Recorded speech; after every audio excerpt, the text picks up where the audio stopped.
Selamat pagi semuanya. Perkenalkan, nama saya Rana Maliha Nudiana dengan NIM 22. Di sini kami akan melaksanakan praktik yaitu uji kebocoran tabung, uji kebocoran ruangan, dan uji kebocoran apron. Sebelumnya kami akan memperkenalkan kelompok kami yaitu kelompok 1 dari TRR 7. Perkenalkan, nama saya Vegeta Gloria Uli dengan NIM 02. Perkenalkan, nama saya Nanang dengan NIM 05. Perkenalkan, nama saya Satri Fitu Isrilo dengan NIM 13. Perkenalkan, nama saya Novita Barwati dengan NIM 14. Perkenalkan, nama saya Florence Octaviana Simoro dengan NIM 17. Nama saya Maria Francisca Oninaki dengan NIM 19. Perkenalkan, nama saya Dian Mendo Pugoto dengan NIM 32. Perkenalkan, nama saya Nirma Octaviana dengan NIM 35. Baik, di sini kami akan melakukan uji kebocoran pada apron. Sebelumnya saya akan menjelaskan alat-alat yang dibutuhkan terlebih dahulu. Yang pertama ada apron, Ada kaset pensilen, Dan marker. dan terakhir ada pesawat sinar X. Pengujian kebocoran pada apron akan dilakukan beberapa kali pengeksposan. Yang pertama pada bagian kanan atas, lalu pada bagian kiri atas, dilanjutkan ke bagian kanan bawah, dan yang terakhir pada bagian kiri bawah. Pada setiap pengeksposan, jangan lupa untuk menandakan marker. sebelum kita melakukan pengeksposan, terlebih dahulu kita mengatur faktor eksposinya.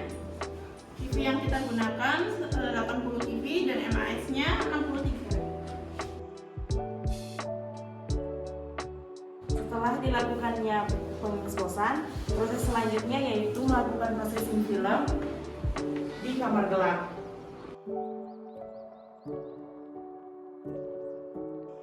Untuk tahap processing film, yang pertama, film dicelupkan ke dalam cairan developer. Kemudian dicelupkan ke dalam casing. Setelah itu dimasukkan ke dalam cairan fixer. Selanjutnya dilakukan washing, lalu dikeringkan pada alat drying.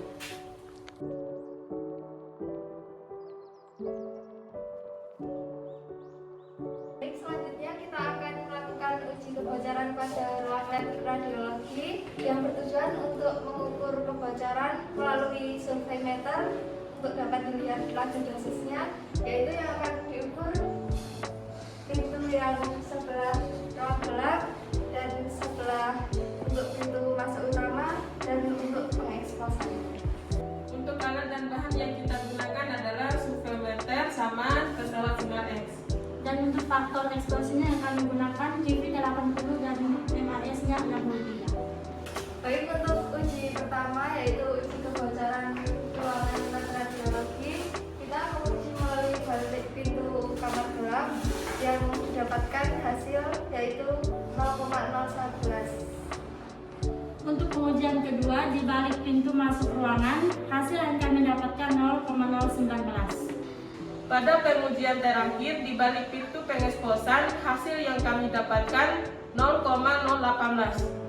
Dari hasil yang kami dapatkan melalui data survei meter dapat disimpulkan bahwa tidak ada kebocoran ruangan lab radiologi karena tidak melebihi laju dosis yaitu lebih dari 1 milisievert.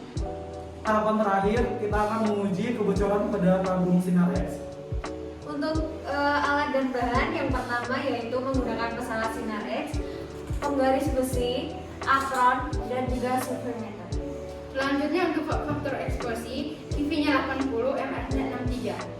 Pada tahap selanjutnya, kita akan melakukan pengukuran di setiap sisi kanan tabung sinar X, sisi kiri, depan, dan belakang tabung sinar X dengan jarak masing-masingnya 1 meter. Kemudian sebelum dilakukan pengeksposan, kita harus menutup kolimator. Untuk survei meternya disimpan di sisi kanan, kiri, depan, belakang dengan jaraknya 1 meter dari tabung sinar X. Untuk petugas yang menguji kebocoran tabung menggunakan apron sebagai alat proteksi diri dari sinar radiasi. Untuk hasil yang didapatkan pada pengujian kebocoran tabung sinar X pada sisi kanan 0,361. Untuk pengujian bagian sisi kiri dari tabung sinar X, hasil yang didapatkan 0,510. Hasil yang didapatkan dari uji kebocoran tabung sinar X yang di bagian depan yaitu 0,577. Untuk hasil yang terakhir yaitu hasil dari pengujian kebocoran tabung sinar X yang di bagian belakang tabung yaitu 0,023. Dapat disimpulkan bahwa pada pengujian tabung sinar X tidak terjadi kebocoran karena nilainya tidak melebihi 1 milisievert. Sekian hasil laporan praktikum dari kelompok kami tentang pengujian kebocoran pada tabung sinar X, pengujian kebocoran pada apron, dan pengujian kebocoran pada ruangan. terima kasih.